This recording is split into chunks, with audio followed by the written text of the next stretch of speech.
রহিম, কেননা আমি আল্লাহ পাকের মতো দয়াশীল দুনিয়াতে কেউ নাই, আমি আল্লাহ পাকের মতো মায়াশীল দুনিয়াতে কেউ নাই।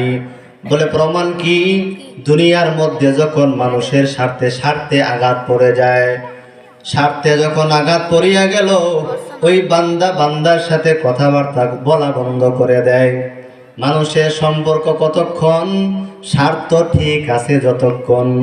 মানুষের স্বার্থ নাই, সম্পর্কটাও কিন্তু ঠিক নাই। কি কথা ঠিক না? এক বান্দা আরেক বান্দাকে মুহাব্বত করে সম্পর্ক রাখে স্বার্থের কারণ। স্বার্থে যখন বান্দার আঘাত পড়ে যায়, বান্দার সাথে কথাবার্তা বিচ্ছিন্ন হয়ে যায়। বান্দার স্বার্থে যখন আঘাত পড়ে যায়, বন্ধুত্ব বিচ্ছিন্ন হয়ে যায়। বান্দার স্বার্থে যখন আঘাত পড়ে যায়, বলে বাড়ির পাশের রাস্তা পর্যন্ত বন্ধ করে দেয়। আর আমার আল্লাহ পাক এমন মায়ার আল্লাহ, আমার আল্লাহ পাক এমন মায়ার মালিক। আমার আল্লাহ পাক যে বান্দাকে মায়া করেন, মুহাব্বত করেন, এর মধ্যে কোনো স্বার্থ নাই, এর মধ্যে কোনো নির্ভেজাল নাই। বলে অনেক মানুষ দুনিয়ার মধ্যে এমন আছেন যারা অনেক দিন পর্যন্ত নামাজ কালাম পড়ে না, জুমার দিনও মসজিদে হাজিরা দেয় না। অনেক মানুষ বান্দারা এমন আছেন সাপ্তাহিক জুমার দিন হাজিরা হয়। আবার অনেক মানুষগুলো এমন আছেন বছরে 2 বার 2 ঈদের দিনে হাজিরা দেয়। এছাড়া পশ্চিম তারা চিনে না। আল্লাহ পাক কত মায়ার আল্লাহ। বলে এই যে বান্দাগুলো নামাজ পড়লো না, আল্লাহর হুকুমগুলা ঠিক মতন তারা পালন করলো না, এই অপরাধের কারণে, নামাজ না পড়ার অপরাধের কারণে আল্লাহ পাক কোনোদিন বাতাস নামক নিয়ামতটা বান্দার জন্য বন্ধ করে দেয় নাই। আল্লাহ পাক রোজা না রাখার অপরাধের কারণে রিজিক নামক নিয়ামত আল্লাহ পাক কোনো বান্দার কাছ থেকে বন্ধ করে দেয় নাই। আপনাদের মধ্যে এমন কেউ আছেন যে হুজুর আমি নামাজ পড়ি না, এজন্য আল্লাহ আমার রিজিক বন্ধ হয়ে গেছে? এমন কেউ আছেন? কেউ আছেন? হুজুর আমি কত রমজানে রোজা রাখিনি, এজন্য আমার আল্লাহর পক্ষ থেকে 3 মাস বাতাস বন্ধ ছিল, এমন কেউ আছেন? তা আল্লাহ পাক কত মায়ার আল্লাহ, কত মহব্বতের আল্লাহ। দুনিয়ার মধ্যে যখন স্বার্থ ঠিক, সম্পর্কটা ঠিক হয়ে যায়, আল্লাহ পাকের সাথে কত গাদ্দারিয়া তার নাফরমানি করার পরেও আল্লাহ পাক কত মায়ার আল্লাহ, তবু বান্দার সাথে গাদ্দারি করে না। কেন করে না? বলে আমি তো বান্দাদেরকে আমি নিজেই তো বানাইলাম, এমন মায়া করে আমি আল্লাহ পাক মানুষকে বানাইলাম, যেই সম্মান আর মায়া মোহাব্বত অন্য কাউরে আমি আল্লাহ পাক দেই নাই। এই জন্য আল্লাহ পাক বলেন ওয়ালাকাদ কাররামনা বানি আদম। আল্লাহ পাক মানুষকে এত সম্মান দান করলেন, যে সম্মান দুনিয়ার কোনো পশু পাখি পায় নাই, যে সম্মান দুনিয়ার কোনো কিছু পায় নাই, যে সম্মান 18,000 মাখলুকাতের মধ্যে মানুষ ছাড়া অন্য কোনো প্রাণীতে সেই সম্মানটা পায় নাই। আল্লাহ পাক বলেন আমি মানুষকে এত দামি করে বানাইলাম, এত সম্মানিত করে বানাইলাম, অথচ মানুষটা সর্বলাইনে দুর্বল।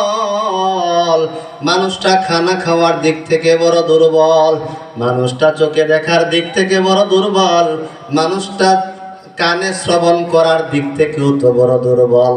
ওয়ালাকাদ কাররামনা বানি আদম।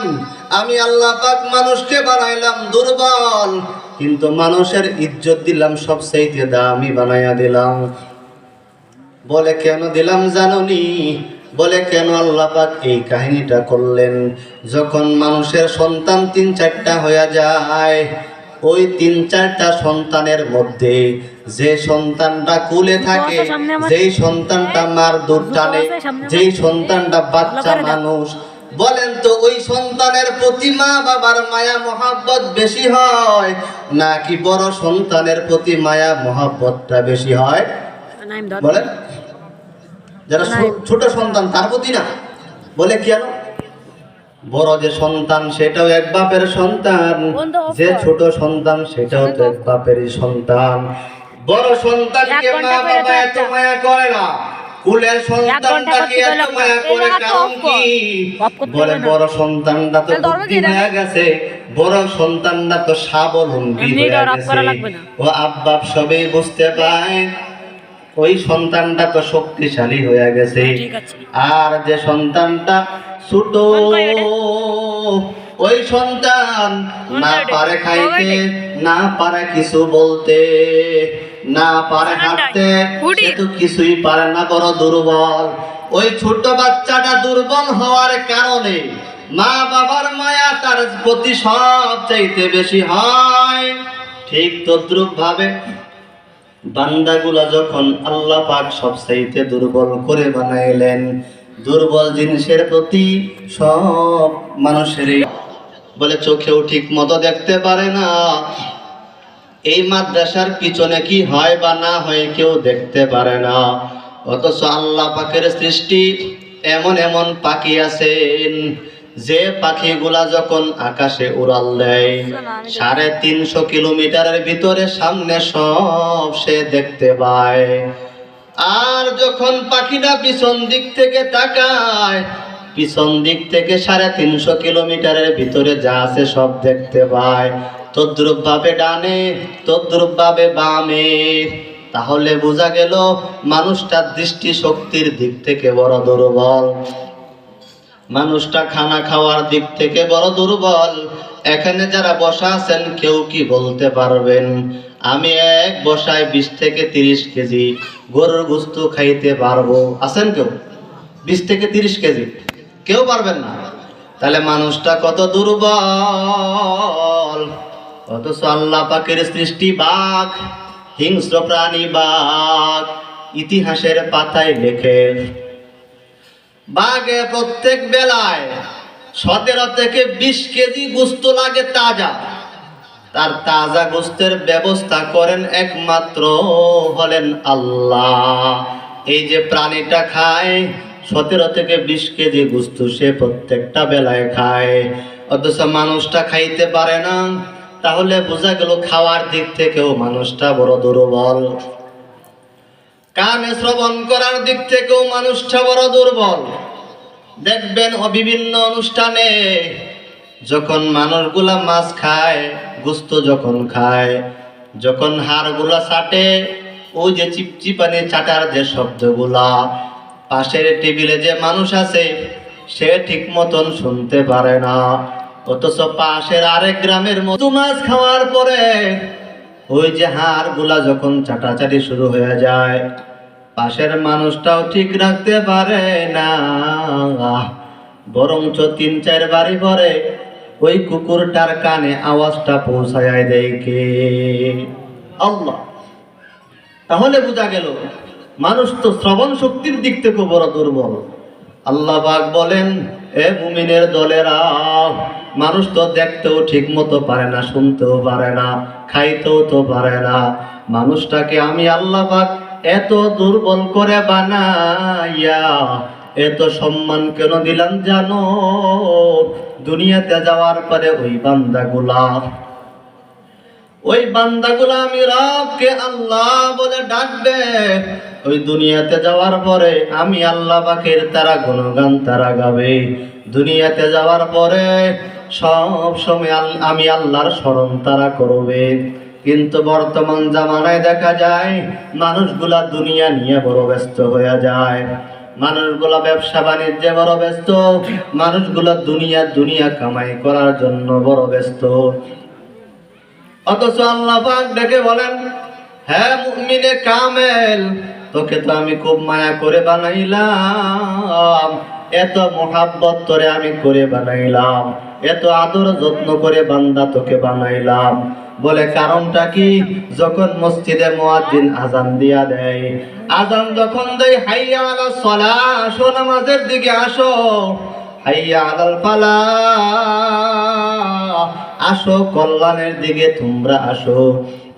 মুয়াজ্জিন যখন দিনের মধ্যে 5 বেলায় যখন ডাক দেয়, যখন মানুষদেরকে ডাক দেয়, তুমি হাজিরা দিতে যাও না, আমি আল্লাহর ঘরে তোমরা যাও না, আমি আল্লাহ পাকের ঘরে তুমি উপস্থিত হও না। বলো আমার নেয়ামত বাতাস, আমার নেয়ামত পানি, আমার নিয়ামত রিজিক সব কিছু ভোগ করার পরে আর তোমরা আমি আল্লাহকে ডাকো না, তোমাদের মতো নিমুখ হারাম আর কেউ হতে পারে না। আল্লাহ পাক ডেকে ডেকে বলেন, হ্যাঁ মুমিনে কামেল, দুনিয়ার মধ্যে কত নাজ নিয়ামত তোদেরকে দান করলাম, কত রিজিক তোমাদেরকে দিলাম, এত মায়া মোহাব্বত করে বানাইলাম। বলে দুনিয়ার মধ্যে যে জিনিসটার যে পরিচয় পাওয়া যায়, ওই জিনিসটা কামাই করার জন্য বান্দা পাগল হয়ে যায়। টাকার দিয়ে কি হয়? টাকা দিয়ে বিল্ডিং গাড়ি বাড়ি সবকিছুই করা যায়। বান্দা যখন টাকার পরিচয় পাওয়া গেল, ওই টাকা কামাই করার জন্য বাংলাদেশে থাকে না, বাংলাদেশ থেকে বিদেশে পর্যন্ত চলে যায়। বলে কারণ কি? বাংলাদেশ থেকে যখন মালাই দুবাই বিভিন্ন দেশে যাওয়া হবে, বাংলাদেশ থেকে ডাবল ইনকাম করা যাবে। ইনকাম করে করে আমি যখন গাড়ি বাড়ির মালিক হয়ে যাব, বলে বিদেশের জমিনে কেন যায়? সে টাকার পরিচয় পেয়ে যায়। মানুষ গাড়ি করার জন্য পাগল। বলে কারণ কি? বলে সে গাড়ির পরিচয় সেটা পেয়ে গেল। দুনিয়ার মধ্যে যে যে লাইনের পরিচয় পায়, বান্দাগুলো ওই জিনিসটা পাওয়ার জন্য পাগল পারা হয়ে যায়। আর এই দুনিয়ার মধ্যে একদল বান্দা, তারাও বিন্তু বিচরণ করে দুনিয়ার মধ্যে। তারাও আমার একদল পাগল বান্দা আছে, তারাও একটা জিনিসের জন্য পাগল হয়। তারা হলো আমার মালিকের জন্য পাগল হয়। যারা আল্লাহর পরিচয় পেয়ে গেল, যারা আমার মালিকের পরিচয় পেয়ে গেল, তারা আর নামাজটা ছাড়তে পারে না। এই শীতের মধ্যে ফজরের সময় যখন মসজিদে মুয়াজ্জিন আযান দেয়, মসজিদে মুয়াজ্জিন আযান শোনার পর আর তার গায়ে লেপ কম্বল থাকতে পারে না। সে লাত্তি দিয়া ফালাইয়া আমার মালিকের মহাব্বতে ভরিয়া মদিনাওয়ালা নবীর আশিক মাওলা রাজি খুশির জন্য সে মসজিদে যাইতে বান্দা ভুল করে না। কি কথা ঠিক না? দুনিয়ার মধ্যে সামান্য শীত আমরা সহ্য করতে পারি না, সামান্য গরম সহ্য করতে পারি না। বলে কিয়ামতের ময়দানে আল্লাহ পাক শাস্তি যখন শুরু করে দেবেন, মায়া করে মহাব্বত করে বানাইলাম, আমার ডাকে তারা মসজিদেও হাজিরা দিতে পারে নাই, তারা অন্যায় কথা বলতে ভুল করে নাই, সব সময় জবানে ফায়সা হয়ে গেছে। মুয়াজ্জিন কত ভাবে ডাকছে, আসসালাতু খায়রুম মিনান নাওম, ঘুম থেকে নামাজ ভালো, আসো তোমরা নামাজের পথে আসো। মুয়াজ্জিন এত সুন্দর ডাকার পর ওই নিমুখ হারাম বান্দাগুলা মসজিদে যায় নাই। এই জাহান্নামের ফেরেশতারা এদেরকে জাহান্নামের লেপ তুষকের ব্যবস্থা করে দেয়। জাহান্নামের তুষকটা বিছাইয়া ওই নাফরমানকে জাহান্নামের তুষকের মধ্যে যখন শোয়া দেবেন, আল্লাহ পাক ডেকে ডেকে বলবেন, ও জাহান্নামের ফেরেশতাদের দল, এবার তোরা জাহান্নামের লেপটাকে গায়ে দেওয়া দে।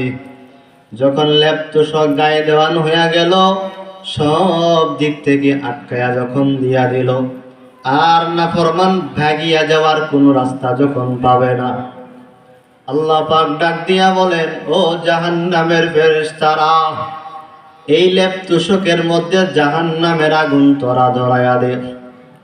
ওই নাফরমান জাহান্নামের আগুনের তাপের কারণে আল্লাহ পাককে হাজার বার ডাক দেবে, আল্লাহ ও দয়ার মালিক, অন্যায় করেছি, ভুল করেছি, আর করব না, মাফ করে দেন। আল্লাহ পাক তার ডাকে সাড়া দিবে না, হাজার বছর ডাকবে, আল্লাহ পাক সাড়া দেবে না। আল্লাহ পাক ডাকে বলবেন, হ্যাঁ বান্দা, দুনিয়াতে যখন আলেম উলামারা অনেক মাহফিলে কালীগঞ্জ এই পুকুরিয়া মাদ্রাসার তাফসিরুল কোরআন মাহফিলে অনেক ওলামায়ে কেরামেরা তোমাদেরকে বিভিন্ন তাফসির করে করে শোনাইলো। অনেক জাহান্নামের ভয়াবহ অবস্থার কথা বর্ণনা যখন তারা করলো, করার পরে তোমরা সংশোধন হও নাই, করার পরে তোমরা নামাজের দিকে আগাও নাই, অন্যায় কাজটা তোমরা ছাড়ো নাই, শীতের মজা পাইয়া লেপ তোষকের মজা পাইয়া মসজিদে যাও নাই। হ্যাঁ বান্দা, তুই যতবার আমি আল্লাহকে আল্লাহ বলে ডাকবি, আমি আল্লাহ পাহাড়িয়া সিবত ঘোষণা দিয়া দিলাম, আমি আল্লাহ তোর এই ডাকে আর সারা কোনোদিন দেব না। হ্যাঁ মুমিনে কামেলেরা, এই ময়দানে যদি আপনি আল্লাহকে একবার আল্লাহ বলে ডাক দেন, আল্লাহ কিন্তু বড় মায়ার, আল্লাহ বড় খুশি হয়ে যাবেন। এই জন্য আল্লাহকে জোরে জোরে আল্লাহ বলে ডাক দেন। আল্লাহ, সবাই জোরে ডাক দেন আল্লাহ। আল্লাহ, এই ময়দানের দিকে তাকাইয়া দেখেন, এই শীতের মধ্যেও কত আপনার বান্দারা তাফসিরুল কোরআন মাহফিলে আসতে পারে নাই। আপনার মায়ায় পড়ে, মহাব্বতে পড়ে, নবীর ভালোবাসায় পড়ে, আপনাকে মায়া করে, মহাব্বত করে তারা শীতের মধ্যেও প্যান্ডেলের মধ্যে বসে আছে। এই পুকুরিয়া মাদ্রাসার মাহফিলে কেন বসে আছে? তারা বলতে চায় আমরা নবীকে চাই, আল্লাহকে চাই। এই জন্য নবীর মহাব্বতে পড়ে তারা এই মাহফিলের ময়দানে বসে আছে। আল্লাহ তাআলা ডেকে ডেকে বলেন, কিয়ামতের ময়দান যখন কায়েম হয়ে যাবে, বান্দা হাজারবার আল্লাহকে ডাকবে, আল্লাহ পাক তার ডাকে সাড়া দেবেন না। দুনিয়ার মধ্যে এত সময় চলে যায়, বান্দা এই দুনিয়ার মধ্যে যখন আল্লাহকে আল্লাহ বলে ডাক দেয়, আল্লাহ বড় খুশি হয়ে যায়। আল্লাহ তো বড় মায়ার আল্লাহ, আল্লাহ তো বড় মহাব্বতের আল্লাহ। এক মূর্তি পূজক, তার মূর্তিকে 30,000 বছর পর্যন্ত মূর্তির নামে তাকে ডাক দেয়, সনাম সনাম কইয়া ডাক দেয়। মূর্তির কাছে যায়, ওই বিধর্মী বাইটা মূর্তিকে সনাম সনাম কইয়া ডাক দেয়। একবার আর দুইবার না, একদিন আর 2 দিন না, 30,000 বছর পর্যন্ত ডাক দেয়। সনামকে সনাম সনাম কইয়া ডাকে। সনাম সনাম কইয়া ডাক দেওয়ার পরে মূর্তির মধ্যে তো কিছুই নাই, সে তো মূর্তি কথাও তাকে বলতে পারে না।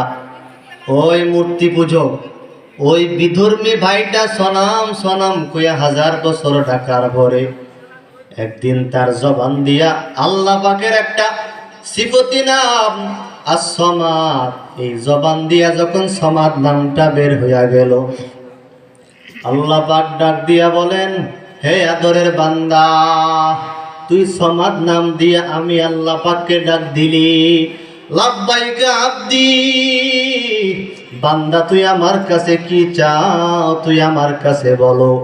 অমনি বিধর্মী ভাইটা আল্লাহ পাকের সিজদায় পড়ে কান্না শুরু করলেন। আর কান্না কান্না করে বলে, ও দয়ার মালিক, আমি 30 বছর পর্যন্ত আমার মূর্তি সনামকে সনাম সনাম কইয়া ডাকলাম, সনাম আমার ডাকে সাড়া দিতে পারে নাই। আর আপনার একটা সিফতি নাম as-সামাদ, এই সমাদ নাম আমি ইচ্ছা করে নেই নাই। আমি তো বিধর্মী মানুষ, আমি তো নামাজ কালামও ঠিক মতো করি না, আমি তো বিধর্মী মানুষ। আমার জবান দিয়া সমাদ নামটা যখন বের হইয়া গেল, অমনি আপনি আমার ডাকে সাড়া দিয়া দিলেন। হে আল্লাহ, আপনি কত মায়ার আল্লাহ, কত দয়ার আল্লাহ। আয় আল্লাহ, আপনি মূর্তি যখন আমি ডাকলাম তখন সাড়া দেন নাই, আমি যখন আপনার গুণবাচক নাম বললাম আপনি আমার ডাকে সাড়া দিয়া দিলেন। আল্লাহ গো, আমি আর মূর্তি পূজা করব না, আমি একমাত্র আপনার বড় পাগল হইয়া গেলাম। তো আল্লাহ তাআলা আমাদেরকে মাহফিল কবুল করুক। সময়ের স্বল্পতার কারণে আলোচনা দীর্ঘায়িত করা যায়নি। আলোচনার ভিতরে যে আমলিয়াত কথাগুলো হয়েছে সকলকে আমল করার তৌফিক দান করুন, এবং আলোচনার ভিতরে যদি কোনো ভুলভ্রান্তি হয় আল্লাহ তাআলা যেন কোরআনের মাহফিলের বরকতের কারণে সেই ভুল ত্রুটিকে মাফ করে দেন। সবাই বলি আল্লাহুম্মা আমিন। সবাই আমার জন্য দোয়া করবেন, আমি আপনাদের জন্য দোয়া করি। আসসালামু আলাইকুম ওয়া রাহমাতুল্লাহি ওয়া বারাকাতুহু।